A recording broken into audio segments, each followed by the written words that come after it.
어제 한 분이 제게 문자를 보냈습니다. 추수감사절을 맞이해서 평소에 특별히 새벽에 말씀을 전해주셔서 감사합니다. 문자를 보내주셔서 어제 목장실에서 말씀을 준비하면서 남다른 감사와 행복이 넘쳤습니다.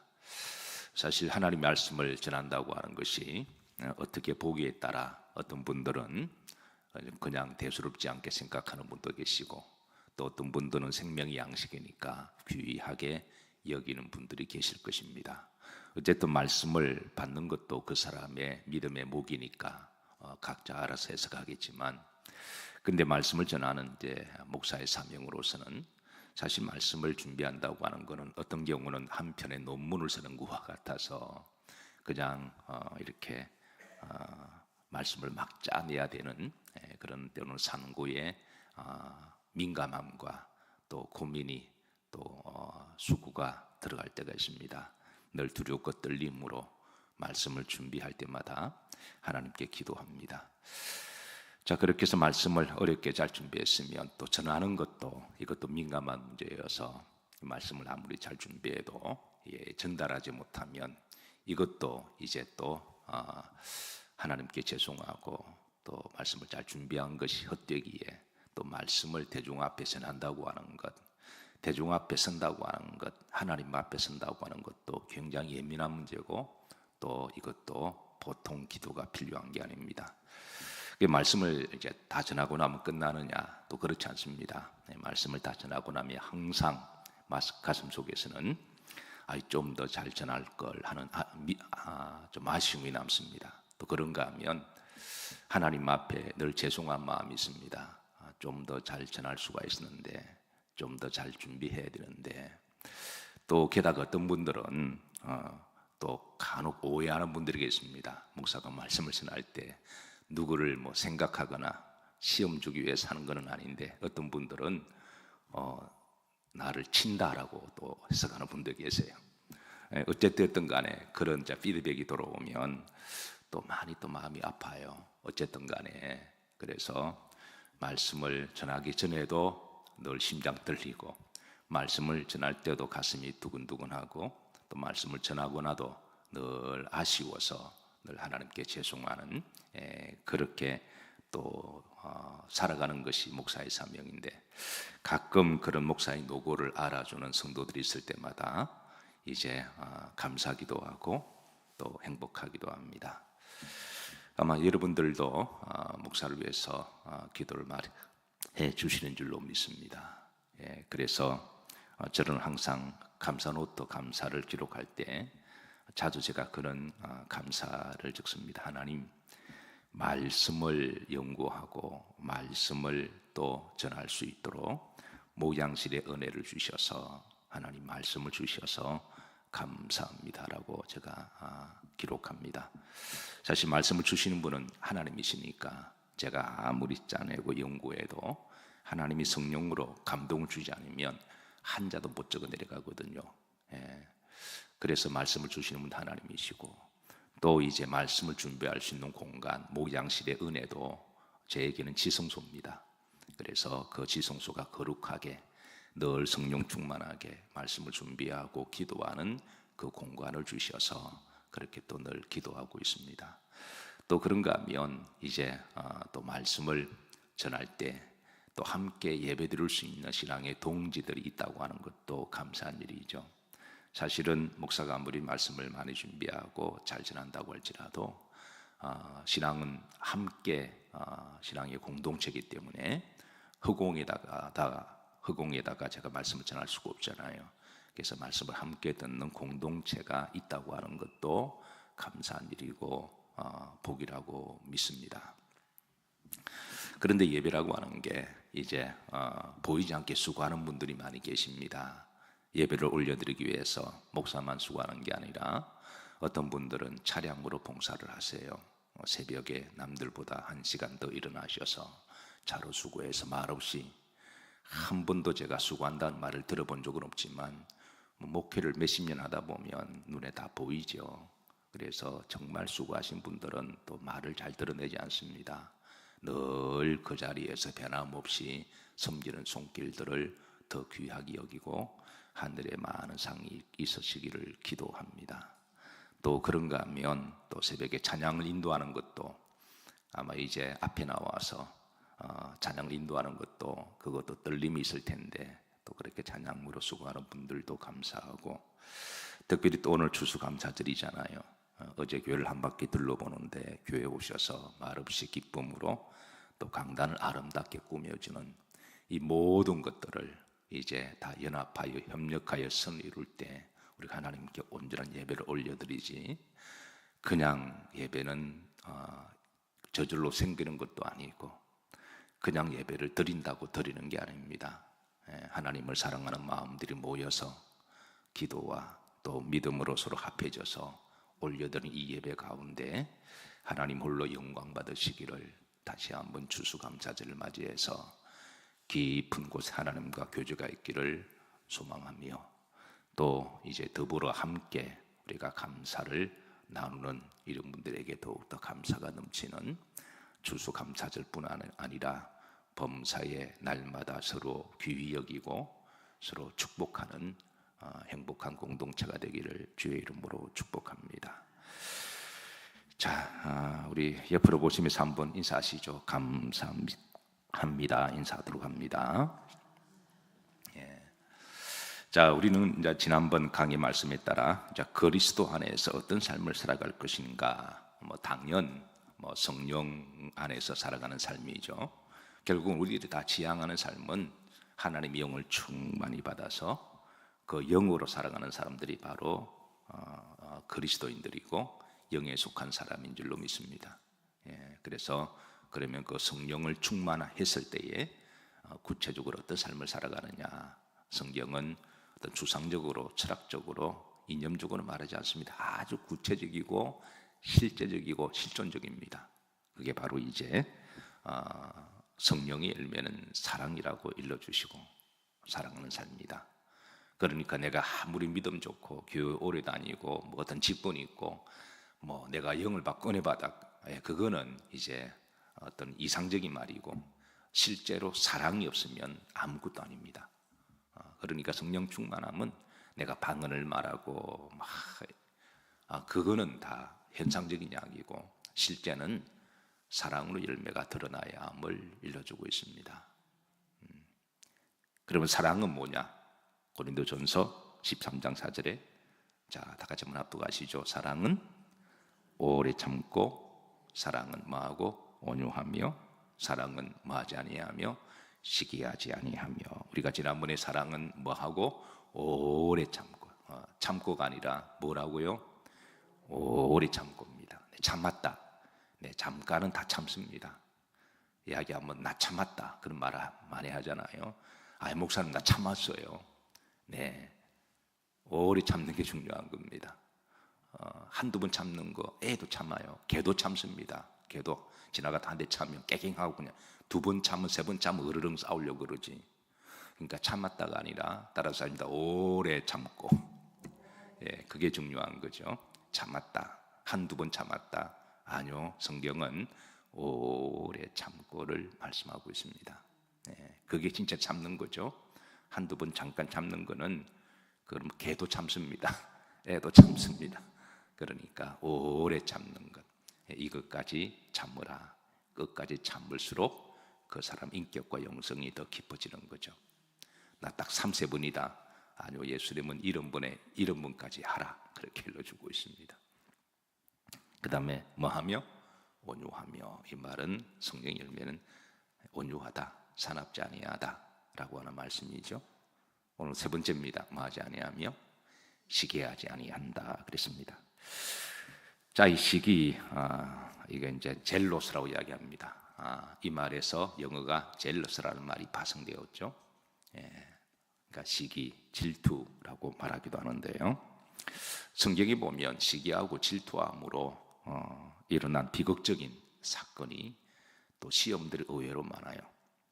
여러분 잘 아는 가인이 아벨을 돌로 쳐 죽인 것은 형제임에도 불구하고 사실 부모가 볼 때는 형제 자매들이 서로 연합하여 동거하고 사이좋게 지내는 게 마땅한 일이죠. 형제끼리 싸울 일이 어디 있습니까? 자매끼리 다툴 일이 뭐가 있나요? 그런데 의외로 형제들끼리 싸우고 다툴 때 여기에 가장 가슴 아픈 사람은 당사자들일까요? 부모일까요? 그건 부모죠. 지켜보는 부모입니다. 예. 뭐 형제 자매들은 서로 누가 옳으니 그러니 이런 문제까지 싸우지만 부모가 볼 때는 누가 옳든 그러든 간에 일단 싸우면 가슴 아픈 거예요. 예, 물론 처음에는 야단치죠. 너 왜 그랬냐 이렇게 하지만 그래도 서로 풀지 않으면 누가 옳고 그름에 떠나서 그 싸움 자체를 부모들은 가슴 아파하는 거죠. 교회도 마찬가지입니다. 예, 서로 다 형제자매다 보니까 때로는 다투고 오해가 있을 수도 있는데 그럴 때마다 내가 옳고 너 틀렸다 이렇게 하면 평생 답이 안 나옵니다. 예, 하나님 입장에서 보면 누가 옳든 그러든 간에 일단 다투고 싸우면 하나님 마음은 아프세요. 사랑하는 성도 여러분, 나주의 기쁨 되기 원하는 것 아닌가요? 아닌가요? 나의 기쁨은 주님의 기쁨이 우리의 신앙의 골 아닌가요? 하나님의 기쁨이 내 기쁨 되어야 되나요? 예. 하나님은 내 기쁨을 다 맞춰주셔야 되나요? 어떠세요 여러분?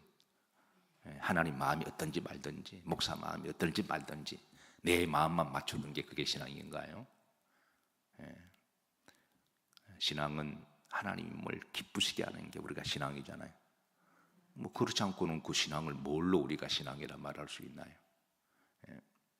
그럼 우리가 자주 하나님은 어떻게 생각하실까? 그렇게 관점을 조금 바꾸면 답도 나올 뿐만 아니라 오히려 신앙에 보람도 생기고 기쁨도 생기고 행복이 되리라고 믿습니다. 예. 자, 그래서 가인의 아벨을 돌로 쳐 죽인 것은 결국은 근원적으로 들어가 보면 시기였어. 시기와 질투였습니다. 인류의 태초의 살인 사건의 문은 어떻게 들어왔느냐 하면 시기와 질투를 통해서 마귀가 빼꼼 한 발을 내딛고 들어왔습니다. 사무엘상 16장 사울이 다윗을 시기하고 질투할 때 악신이 악한 영이 임했다라고 우리에게 가르쳐 주십니다. 사무엘상 18장 8절입니다. 합독합니다. 사울이 그 말에 불쾌하여 심히 노하여 이르되 다윗에게는 만만을 돌리고 내게는 천천만 돌리니 그가 더 얻을 것이 나라 말고 무엇이냐고. 자, 이 말의 배경은 다윗의 전장에 가서 전쟁하고 승리하고 돌아왔습니다. 사실 장수가 전쟁에 나가서 목숨 걸고 전쟁하는 거잖아요. 총알이 빗발치는 화살과 이런 창이 삶과 죽음이 정말 바람 한결 사이로 칼날이 지나갈 때가 있고 화살이 눈 바로 옆으로 지나가는 그 전장을 목숨 걸고 싸우다가 왔으면 사실 생각하기에 따라서 그는 충분히 환영해주고 축하해 줄 만한 일입니다. 백성들이 아니 다윗에게 이번 전장에서는 다윗이 큰 승리를 내서 다윗이 죽인 사람이 만만이다. 그런데 사울 왕은 천천이다.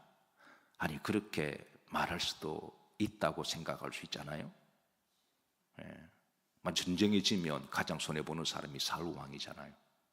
전쟁이 피하면 독박 서는 사람이 그 나라 왕인데 근데 장수가 가서 전쟁을 목숨 걸고 와서 금이 환영했으면 아니 백성들이 그렇게 말할 수 있죠. 그걸 좋게 받아들이면 그걸 충분히 이해가 되는데 근데 사울 왕은 그게 이제 기분 나빴던 거죠.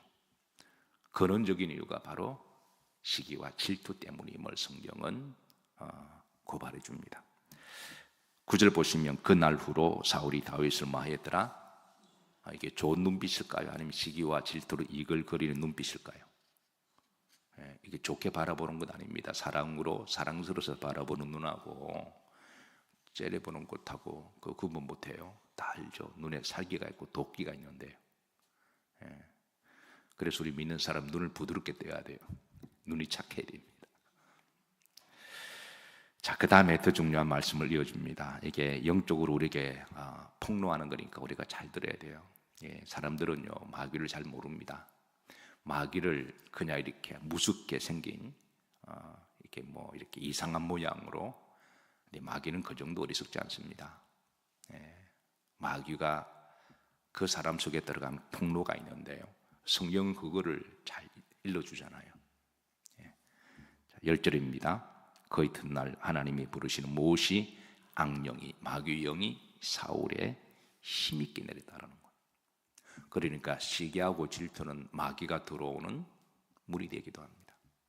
에베소서 보면 분노를 내지 마라. 분노하면 마귀가 역사한다. 그러니까 분노도 마귀의 통로입니다. 여러분, 이것처럼 구체적으로 알려주는 종교가 어디 있나요? 그러니까 우리 기독교는 굉장히 실제적입니다.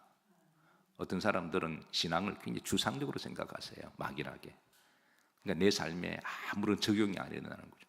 근데 성경 자세히 읽어보면 그 시기하고 질투하니까 악령이 확 들어갔다 그랬잖아요. 그리고 분노하면 들어간다 그러잖아요. 싸우면 들어간다 그러거든요. 우상숭배하면 들어간다 그러거든요. 탐욕을 부리면 탐욕이 우상숭배라 그랬잖아요. 이웃을 간음하면 그게 들어갑니다. 그래서 우리가 말씀만 잘 읽고 말씀대로 살면 우리가 다 영적으로 분별하고 믿음으로 승리할 수가 있습니다. 자, 악령이 힘있게 들어갑니다. 그 다음부터 11절입니다. 그때부터 이제 내가 다윗을 벽에 박으리라 그랬습니다. 내가 창을 가지고 집어 던지는 퍼포먼스를 행하게 됩니다. 야고보 사도는 이 시기와 질투에 대해서 다음과 같이 말씀을 줍니다. 3장 14절인데요. 그러나 너희 마음속에 무엇과 독한 시기와 다툼이 있으면 그랬습니다. 독한 시기. 그러니까 시기 중에도 이제 독한 시기를 이야기하고 있습니다. 뭐 가벼운 시기 질투는 있을 수가 있죠. 그러나 여기 이제 그게 심화되는 독한 시기는 이게 이제 15절 보면 이게 마귀의 성질이 있음을 곧 폭로하는데요. 자, 한번 찾아보시죠. 합독합니다. 이러한 지혜는 위로부터 내려온 것이 아니요 땅 위의 것이요 정류의 것이요 누구 것이다? 귀신 것이라고 이야기하잖아요. 어두운 밤길 가다가 하얀 소복 입고 머리 풀고 나타나는 그 여자가 무서운 게 아니라 정말 무서운 거, 이게 무서운 겁니다. 시기하고 분노하고 남을 미워하고 그리고 탐욕하는 것, 이게 귀신의 문들이거든요. 16절입니다. 시기와 다툼이 있는 곳에는 무엇과 무엇이 일어난다? 혼란과 모든 악한 일이 있다. 시기와 다툼이 있는 곳에 혼란이 일어남을 일러주고 있습니다. 실로 마귀는 시기의 영입니다. 원래 마귀가 누구처럼 되고자 했나요? 하나님처럼 되고자 했잖아요. 그게 마귀의 성질입니다. 그러니까 하나님처럼 되려고 그러다가 못된 거잖아요. 그러니까 하나님에 대한 시기와 질투. 그래서 성경은 온유하면 천사가 되지만 시기하고 질투하면 마귀가 될 수 있음을 일러주고 있습니다. 오늘 하루 천사들이 되시기를 주의 이름으로 축복합니다. 하루뿐 아니라 사실 우리들은 날마다 천사가 되어야 되죠. 요셉의 형제들이 요셉을 죽이고자 한 것도 결국은 그 요셉의 형제들이 요셉에 대한 시기 때문에 저놈을 죽여버리자 그래요. 그러니까 시기가 무서운 거니 형제라고 할지라도 이렇습니다. 우리가 자녀를 키우다 보면 부모가 생각하는 자녀에 대한 관계와 사랑과 또 자녀들끼리 서로 대하는 관계와 사랑은 확연하게 다릅니다. 요셉의 형제들이 서로 형제인데도 시기하니까 저놈 죽여버리자 그러잖아요. 미국의 예일 대학 심리학 교수 살로빅 박사가 있는데요. 이 사람이 미국 범죄의 20%가 시기와 질투 때문에 생긴 행위라고 통계를 보고했습니다. 그러니까 부부 간의 어떤 다툼과 문제 중에도 부부 중에 어느 한 사람이 그게 오해든 사실이든 간에 다른 사람과의 어떤 사랑의 지정 때문에 의외로 다툼과 문제가 많이 일어난다라는 거예요. 혹시 내가 사랑하는 아내가 다른 남자와 내가 사랑하는 남편이 다른 여자와, 그게 사실일 수도 있고 아닐 수도 있는데, 이런 것들이 오히려 사실은 시기와 질투 때문에도 많이 일어난다는 거예요. 우연찮게 눈 한번 마주쳤는데 그 눈빛 가지고도 다투기도 하고. 그 실로 시기와 질투는 무서운 범죄 행위와 동기가 될 수 있음을 이 살루비 교수가 그렇게 범죄학 보고서에 보고를 냈습니다. 성경은 왜 시기와 질투에 대해서 극도로 조심하고 경계해야 될 것을 알려주냐면 근본적으로 그것은 마귀의 속성이기 때문에 그렇습니다. 사실 교회 안에서도 누군가가 열심히 하면 여러분 그게 감사할 일이고 존경할 일인가요? 아니면 시기하고 질투할 일인가요? 어떻습니까 여러분? 교회 안에서 누군가 수고해야 교회가 돌아가거든요. 교회는 그냥 은혜롭지 못하고 그냥 저절로 굴러가는 게 아닙니다. 교회 학교만 해도 교회 안에 많은 교사들이 필요하고 또 교사들의 많은 수고가 필요하고 아이들을 돌보기 위해서 많은 헌신이 필요합니다. 또 교회 여러 부수들이 있잖아요. 찬양이 그냥 막 잘 되나요? 찬양하기 전에 미리 또 1시간 전에 와서 찬양 연습하고 기도하고,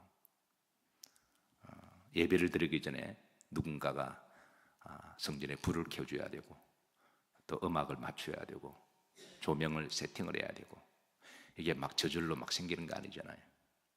그러니까 누군가가 교회 정원도 그렇잖아요. 특별히 저는 이제 교회 주변 정원이 좀 깨끗하기를 늘 관심을 가집니다. 교회 얼굴이거든요. 지나가다가 오고 가는 사람들이 교회 꽃이라도 하나 활짝 피면 이 교회는 참 아름답다. 그리고 그런 마음을 느끼다가 또 언젠가는 인생 위기가 오면 또 제 발로 들어오기도 하죠.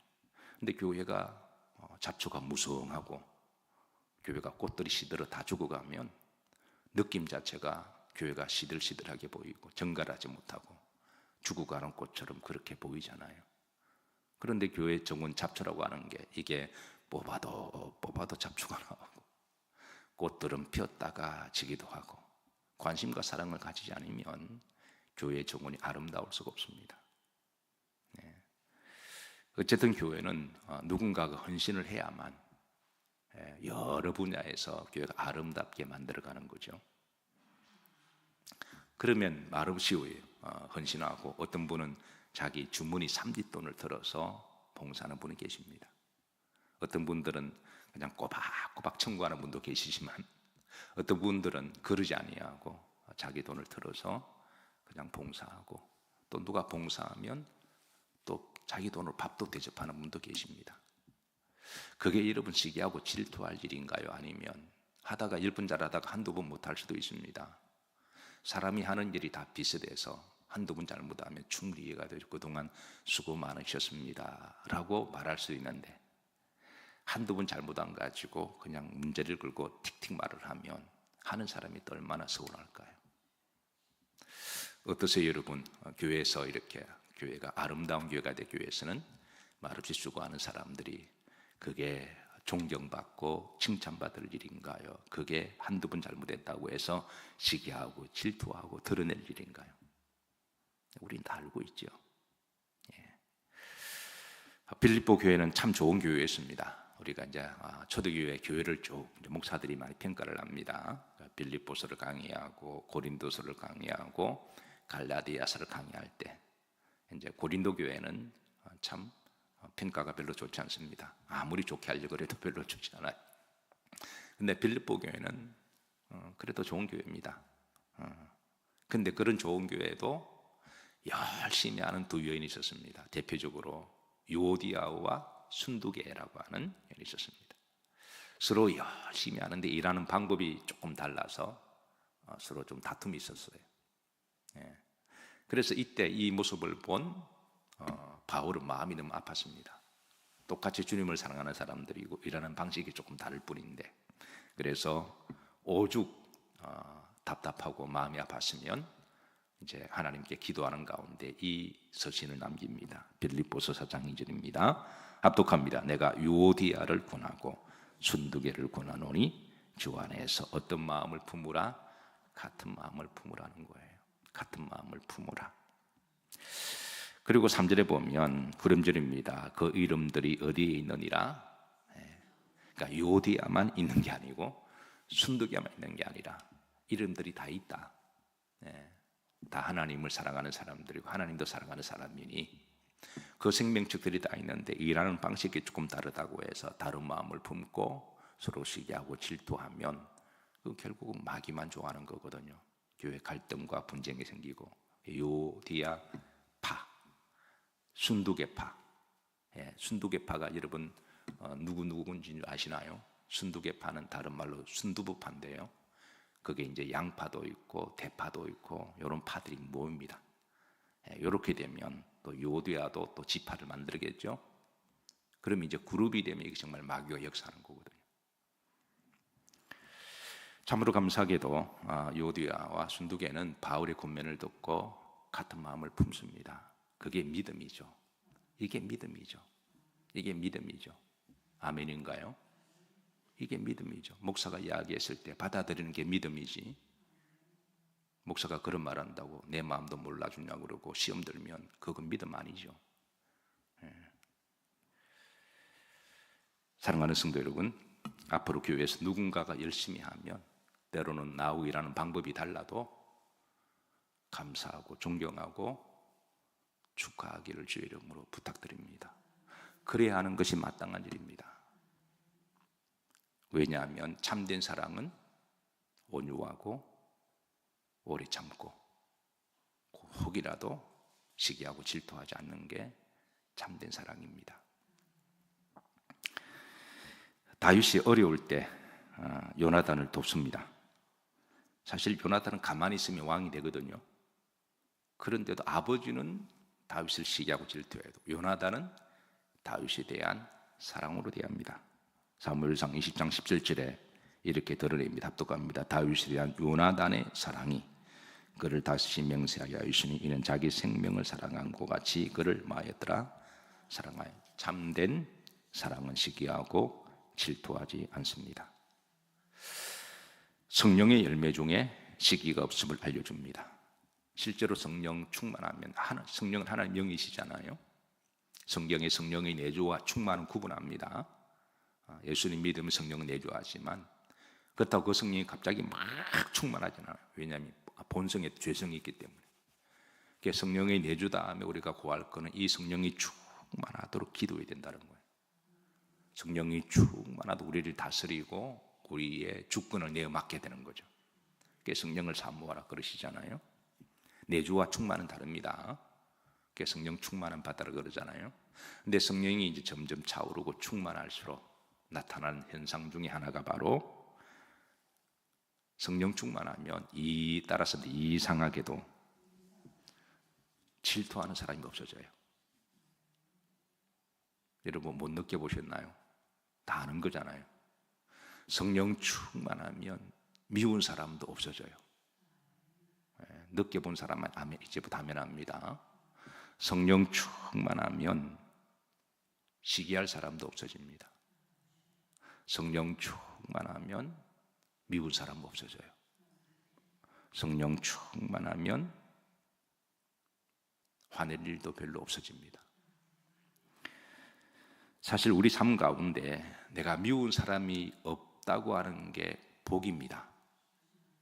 아멘인가요? 누군가 미워지면 어떻게 힘들어요? 어떻게 살아요? 실제로 누가 미워지면 나도 피곤하고 힘들잖아요. 근데 미워할 사람이 없다고 하는 것 복입니다. 내가 한 시대를 살아가면서 누군가에 대해서 시기하거나 질투할 사람이 없다고 하는 것은 그건 복이잖아요. 그러니까 성령 충만하면 누가 복을 받나요? 본인이 복 받는 거예요. 오늘은 거룩한 성일입니다. 성령 충만을 재충전 채우는 날입니다. 성령 충만을 구하시고 성령 충만하셔서 거룩한 성일, 특별히 오늘은 추수감사절인데요. 다시 한번 하나님께 무한 감사를 드리고 또한 주변의 가족들과 또 우리 믿음의 가족들 또 육신의 가족들, 또 주변의 사람들 또 이렇게 귀하게 여기시고 또 감사를 주고받고 또 감사가 넘치는 복된 날 되기를 주의 이름으로 축복합니다.